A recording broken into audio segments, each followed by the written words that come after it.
वो डीजे से कहते हैं कि तुम घर रहकर घर का ख्याल रखना, क्योंकि उसके पेरेंट्स को भी डीजे पर ट्रस्ट था कि हमारा बेटा समझदार है। उनके जाते ही वहाँ पर डीजे का बेस्ट फ्रेंड आता है और डीजे से पूछता है, दोस्त तुम्हारे क्या प्लान्स हैं? वो उसे कहता है, आओ बास्केटबॉल खेलते हैं। लेकिन डीजे खामोश ही रहता है तो उसका दोस्त और बोलने लगता है कि चलो बताओ हैलोवीन के क्या प्लान्स हैं, हैलोवीन पर क्या पहनोगे? तो डीजे उसे कहता है, हैलोवीन मैं से बोर हो चुका हूँ। तो उसका दोस्त जबरदस्ती उसे अपने साथ बास्केटबॉल खिलाने लगता है। अब वो लोग खेल रहे होते हैं कि बॉल गलती से उसी ओल्ड मैन के घर गिर जाती है। वो दोनों परेशान हो जाते हैं कि अब क्या किया जाए। डीजे का दोस्त उससे कहता है, क्या तुम लेकर आ सकते हो बॉल? मुझे वहाँ जाने से डर लगता है। तो डीजे भागकर उस फ्लोर में जाता है और बॉल उठाने ही वाला होता है कि वो ओल्ड मैन अपने घर से बाहर आ जाता है। वो डीजे को उठा लेता है और उसे बहुत बुरी तरह से डांटता है। डीजे भी काफी डर जाता है, लेकिन तभी उस बूढ़े आदमी को हार्ट अटैक आता है। उसकी तबीयत खराब हो जाती है, फिर उसे एम्बुलेंस में हॉस्पिटल ले जाया जाता है। तभी वहाँ पर एक बेबी सिटर आती है जो कि डीजे के पेरेंट्स ने भेजी होती है कि अगर डीजे को खाने की जरूरत हो या वो डर जाए तो इसका ख्याल रख सके। वो बेबी सिटर देखने में बहुत अजीब लगती है। वो आते ही डीजे पर हुक्म चलाने लगती है और उससे कहती है, फौरन से अपने रूम में सोने चले जाओ। अब डीजे जब अपने रूम में जाकर सोता है तो उसे एक हॉरर ड्रीम आता है। वो काफी डर जाता है और तभी पास पड़ा हुआ फोन रिंग होता है। उसे समझ नहीं आ रहा होता कि ऐसा हुआ क्यों। तभी बेबी सिटर ऊपर आती है। वो अपने दोस्त के साथ होती है। डीजे काफी डरा हुआ होता है तो उनको बताने लगता है, मैंने बहुत बुरा ख्वाब देखा, मुझे उसी ओल्ड मैन के घर से कॉल आई है। तो बेबी सिटर उसे कहती है, छोटे बच्चे ये तुम्हारा वहम होगा। और वो दोनों मिलकर डीजे का मजाक उड़ाने लगते हैं, उसकी बात ही नहीं सुनते। तो डीजे को ये बात अच्छी नहीं लगती कि इससे अच्छा था मैं अकेला रह लेता। फौरन से अपने बेस्ट फ्रेंड को कॉल करता है कि मैं तुमसे मिलने आ रहा हूँ। अब दूसरी तरफ हम देखते हैं कि बेबी सिटर और उसका दोस्त बैठकर बातें कर रहे होते हैं। तो वो लड़का अपनी दोस्त को बताता है, वैसे वाकई ये ओल्ड मैन है बहुत गुस्से वाला। इसकी उम्र भी इतनी ज्यादा हो गई है पर इसका गुस्सा ठंडा नहीं हुआ। पता है जब मैं भी छोटा था ना तो इसने मेरी काइट भी ले ली थी, मुझे भी बहुत डांटा करता था। सुनने में आया है इसका घर ही हॉन्टेड है। लोग इस घर को मॉन्स्टर हाउस भी इसीलिए कहते हैं। मुझे तो लगता है ये बुरा आदमी मॉन्स्टर है। तो बेबी सिटर कहती है, बस बस करो ना, तुम मुझे डरा क्यों रहे हो? बेटर होगा तुम यहाँ से जाओ, मुझे और डरावनी बातें नहीं सुननी। तो वो लड़का घर से बाहर आ जाता है। उसके हाथ में जो बोतल होती है वो जानबूझकर उसी बूढ़े आदमी के लॉन की तरफ फेंकता है। उसे कहता है, हाँ भाई बूढ़े, अब क्या बिगाड़ लोगे तुम मेरा? तुम तो घर ही नहीं हो। लो कहती है मैंने तुम्हारा लॉन खराब। भी उस लड़की को उसी घर की खिड़की में से अपनी काइट नजर आती है जो कि उसके बचपन में उस बूढ़े आदमी ने ले ली थी। वो बहुत खुश होता है, उसे अपने बचपन की काइट बहुत फैसिनेट करती है। तो वो उसे लेने अंदर जाता है, लेकिन जैसे ही अपनी काइट को पकड़ता है कोई उसे अंदर खींच लेता है और फौरन से इस हॉन्टेड हाउस का दरवाजा बंद हो जाता है। अब इस वक्त टीचर और उसका बेस्ट फ्रेंड भी एक साथ होते हैं और प्लान करते हैं कि वो लोग इस हॉन्टेड हाउस पर स्पाई करेंगे।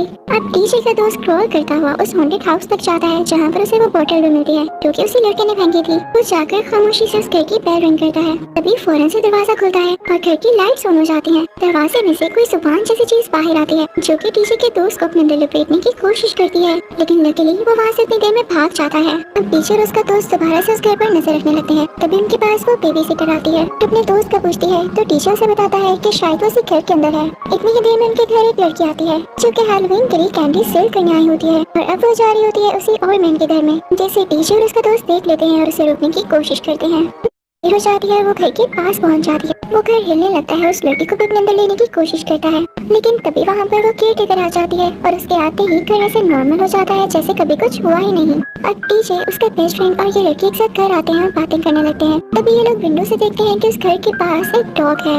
उस घर से वही कारपेट जैसी जुबान बाहर आती है और डॉग को पकड़ के अपने साथ ले जाती है। अब वो लोग पुलिस को कॉल करते हैं कि ये मसला तो बढ़ता जा रहा है, लेकिन जब वहाँ पर पुलिस आती है तो उस घर में कोई अजीब चीज नोट नहीं करती। तो वो सब बच्चे पुलिस को बताते हैं कि हमने अपनी आंखों से देखा। तो पुलिस कहती है, बच्चों की बात पे यकीन कौन करता है भला, फौरन अपने घर जाओ। टीचर उस लॉन में जंप्स भी लगाता है, लेकिन फिर भी वो घर नहीं हिलता। तो पुलिस वहाँ से चली जाती है। अब टीचर उसका दोस्त उस लड़की को एक आदमी के पास लेकर आते हैं जिसे वो लोग स्कल कहा करते थे। वो सोचती हैं कि ये हमारी मदद जरूर करेगा। जब इसके पास जाते हैं तो एक गेम खेल रहा होता है। ये बच्चे इस आदमी को सारी बात बताते हैं कि ओल्ड मैन का वो घर काफी क्रीपी है। तो वो आदमी कहता है, हॉन्टेड घर, हाँ इसके बारे में तो मैंने भी सुना है। और पता है जब मैं गेम्स खेलता हूँ उनमें भी ऐसी स्टोरीज होती हैं, जैसे किसी घर पर किसी डीमन ने या सोल ने कब्जा कर लिया और वहीं पर रहना शुरू हो गई और फिर पूरे घर की शक्ल लेके एक मॉन्स्टर में बदल गई। तो कहीं यही तो सीन नहीं है? तो तीनों बच्चे काफी घबरा जाते हैं और उससे पूछते हैं, हम इस मॉन्स्टर को कैसे मार सकते हैं? तो स्कल कहता है, तुम्हें उसके दिल पर वार करना होगा और जहाँ से उसे लाइट मिलती है उस चीज को खत्म करना होगा, उस सोर्स को मिटाना होगा। अब वो तीनों घर आके प्लान करने लगते हैं। क्योंकि टीचर के बेस्ट फ्रेंड के फादर की फार्मेसी की शॉप थी, तो वो प्लान करते हैं कि वो वहाँ से नींद की मेडिसिन लेंगे और उसको एक डमी के साथ अटैच करके उस घर में छोड़ देंगे, जिसको खाकर वो मॉन्स्टर हाउस बेहोश होने लगेगा और फिर हम अंदर जाएंगे और सबका बदला लेंगे। डीजे का बेस्ट फ्रेंड काफी डर जाता है और कहता है नहीं मैं नहीं जाऊंगा, तुम लोगों को जाना है तो चले जाना। लेकिन वो दोनों से समझाते हैं तो वो मान जाता है और अपने फादर की फार्मेसी से वो सब दवाइयाँ ले आता है। अब वो लोग अपने खिलौनों की मदद से एक डमी तैयार करते हैं। वो लोग वहाँ पहुँच जाते हैं। लड़की दूर से अपनी गुलेल से उस घर की डोरबेल रिंग करती है। घर का दरवाजा खुल जाता है। वही कारपेट जैसी जुबान बाहर आती है। इससे पहले कि वो अपने प्लान पर काम कर सकते वहाँ पुलिस आ जाती है और उनका ऐसा करते हुए देख के नाराज होती है और उन्हें अपने साथ ही बिठा लेती है। पुलिस यहाँ से इनको लेकर जाने ही वाली होती है कि वहाँ एक ऑफिसर को घर में से आवाज आती है। तो दोनों पुलिस ऑफिसर्स वहाँ जाकर देखते हैं, लेकिन तभी एक तरफ में जान आ जाती है और उनकी गन उठाकर फेंकता है। इसी के साथ उन पुलिस ऑफिसर्स को अपने अंदर ले लेता है, यानी वो मॉन्स्टर हाउस। जिस पुलिस कार में बच्चे होते हैं उसको भी। तीनों बच्चे अंदर जाके काफी डर रहे होते हैं, लेकिन डीजे कहता है डरना नहीं है, हमें इस घर ने क्या कहा था, इस घर के दिल पर अटैक करना है। तो चलो देखते हैं इस घर का दिल कहाँ है। ये लोग चलते चलते एक गहरी जगह पर गिर जाते हैं, जहाँ पर इनको बहुत सारे खिलौने नजर आते हैं। ये वही खिलौने थे जो कि उस ओल्ड मैन ने अपने लोन में से उठा कर रखे होते हैं। साथ ही इनको ओल्ड मैन की वाइफ की पिक्चर भी नजर आती है। यहाँ एक जगह पर लोग लगा होता है। डीजे ने उसकी चाबी तब ली थी जब बूढ़े आदमी को एम्बुलेंस में डालकर हॉस्पिटल लेकर जाया जा रहा था, और वो चाबी उसके हाथ से गिर गई थी तो डीजे ने उसे उठा लिया था। डीजे उसका दरवाजा खोलता है तो अंदर देखता है कि ओल्ड मैन की बीवी की कब्र है। डीजे उस ग्रेव के ऊपर गिर जाता है जिससे वो टूट जाती है और तभी पूरे घर में मूवमेंट होने लगती है। ये तीनों बच्चे जाकर खिलौनों में छुप जाते हैं, लेकिन वो घर इन तीनों में से डीजे के दोस्त और उस लड़की को पकड़ लेता है और अब वो होता है डीजे के पीछे। डीजे अपनी जान बचाता बचाता और भागता हुआ एक रूम में पहुंच जाता है, जहाँ पर वो लड़की और उसका दोस्त पहले से ही होते हैं। घर उन्हें खाने की कोशिश करता है, लेकिन जैसे ही डीजे भी वहाँ पर जाता है वो हाउस वॉमिटिंग कर देता है और वो तीनों बच्चे बाहर आकर गिरते हैं। यहाँ डीजे और उसके दोस्त में लड़ाई हो जाती है।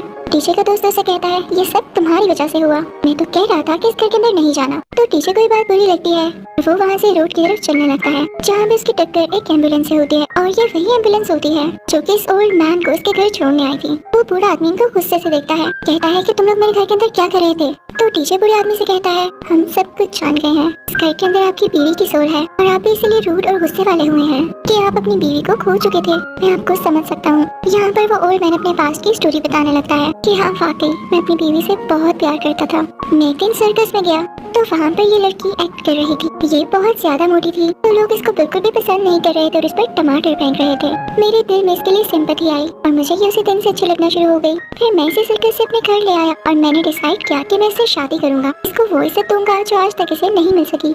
मैंने बहुत मुश्किल से पैसे जमा करके एक जमीन खरीदी और उस पर अपना घर बनाने लगा कि अपनी बीवी के साथ रहूंगा। लेकिन जब घर बन रहा था और मेरी बीवी भी वहीं पर थी तो कुछ बच्चों ने आकर उसे तंग करना शुरू कर दिया। मेरी बीवी का पाँव स्लिप हुआ और वो घर के अंदर जो जगह थी उसमें गिरकर दब गई और मारी गई। मैंने अपनी बीवी को वहाँ से नहीं निकाला क्योंकि तब तक वो मर चुकी थी और ताकि वो हमेशा मेरे साथ रहे मैंने इसी के ऊपर अपना घर बना दिया। लेकिन घर बनाने के बाद उसकी सोल ने इस घर को पोजेस कर लिया। वो मुझे तो कुछ नहीं कहती है, लेकिन यहाँ पर हर आने वाले बच्चे को तंग करती है जैसे उसको किया जाता था। अब हम प्रेजेंट के सीन देखते हैं। मॉन्स्टर हाउस को यानी सोलमैन की बीवी को काफी गुस्सा आया होता है। इवन इस बार तो अपने हस्बैंड पर भी गुस्सा करती है, उसे पकड़ने की कोशिश करती है। तो वो ओल्ड बच्चों से कहता है कि मेरी बीवी अब पागल हो चुकी है, ये खुद के भी कंट्रोल में नहीं रही है। इवन कभी कभी मैं भी तंग आ जाता था, लेकिन मुझे अपनी बीवी से आज भी बहुत प्यार है इसलिए मैं चुप था। तो वो डीजे से कहता है ये लो ये एक्सप्लोसिव घर के अंदर गिरा दो। पहले तो डीजे ऐसा नहीं करता है, लेकिन ओल्ड मैन के कहने पर ऐसा कर देता है। पूरा का पूरा घर ब्लास्ट हो जाता है। वो तीनों बच्चे ओल्ड मैन के साथ मिलकर बाकी बच्चों को टॉयज देते हैं क्योंकि आज हैलोवीन नाइट होती है तो सब बहुत एंजॉय करते हैं। डीजे के साथ जो लड़की होती है उसकी भी मदर से वहाँ से ले जाती है और इतनी देर में डीजे के पेरेंट्स भी आ जाते हैं और उन्हें प्यार करते हैं। डीजे के दोस्त को उसकी बॉल भी वापस मिल जाती है और सब बहुत खुश होते हैं। इसी के साथ ये मूवी यहीं पर एंड होती है।